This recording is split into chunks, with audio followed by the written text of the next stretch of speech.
This election is set up to be one of the most volatile elections we have seen.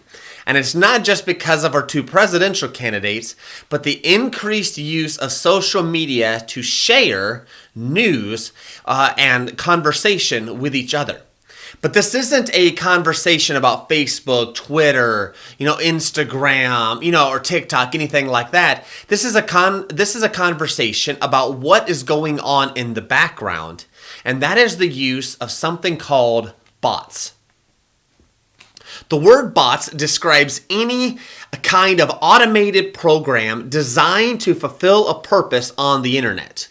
Google uses bots that sort of like walk across all the information. So when you try to search for does a dog like lollipops, then Google is able to bring all that information on the web together and give you a result of do dogs like lollipops.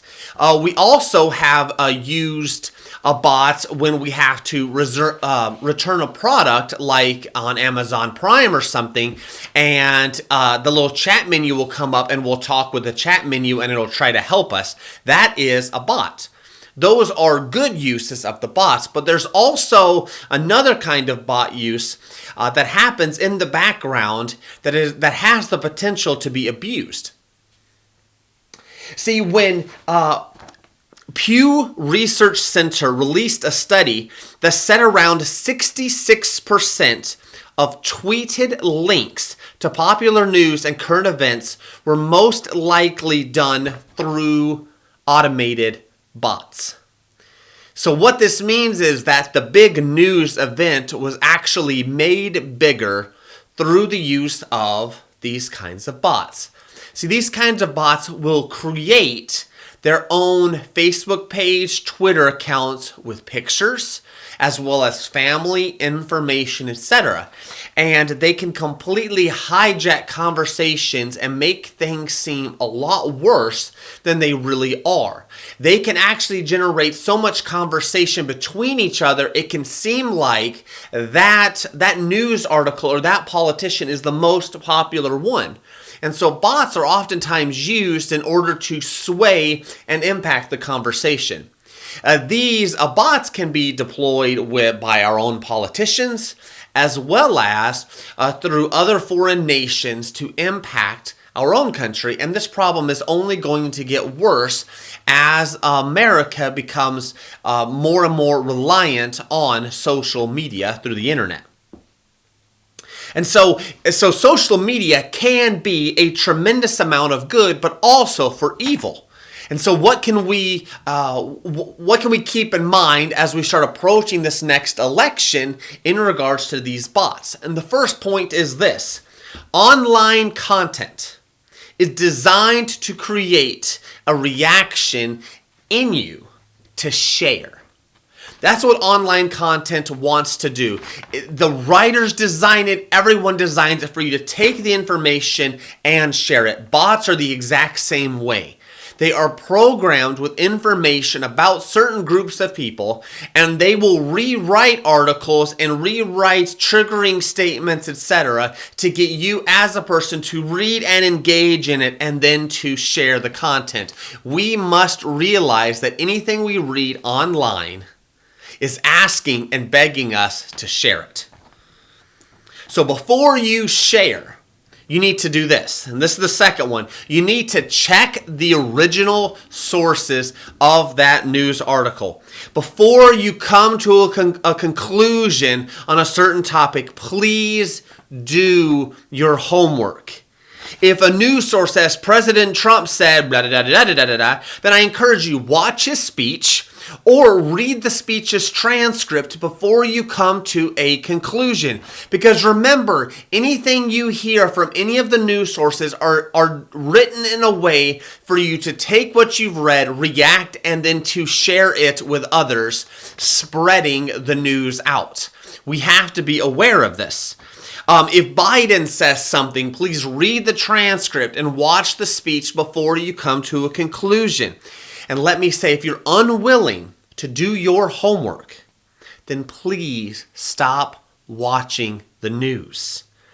All content, whether on Fox, or anything else on the far right to the far left, designed and written in a way to get you to share it, because that is how they make money. And lastly, fact-checked.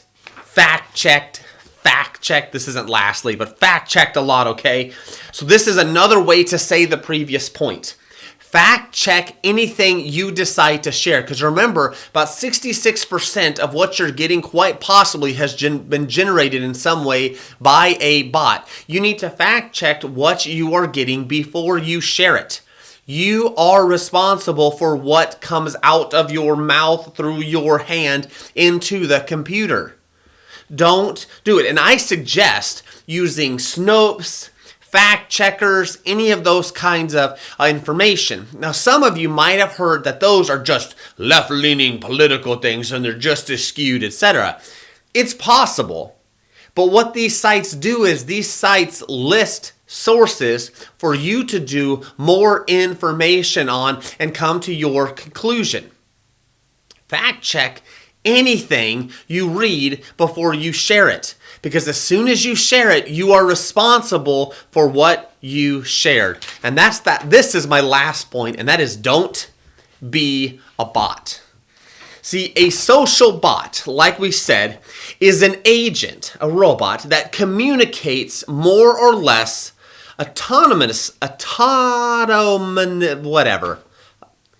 on social media, I can't say that word, often with the task of influencing the course of discussion and or the opinions of its readers. It is a bot that communicates on social media with the task of influencing the course of the discussion and or the opinions of its readers.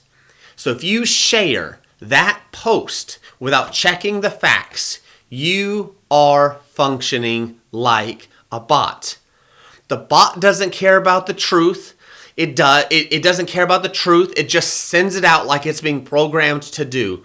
If you share that statement, that truth, that article, that meme without fact checking it, you are functioning just like a bot. Don't be a bot. Before you click share, before you respond, do your research on what is going on. Fact check. Look at the original sources.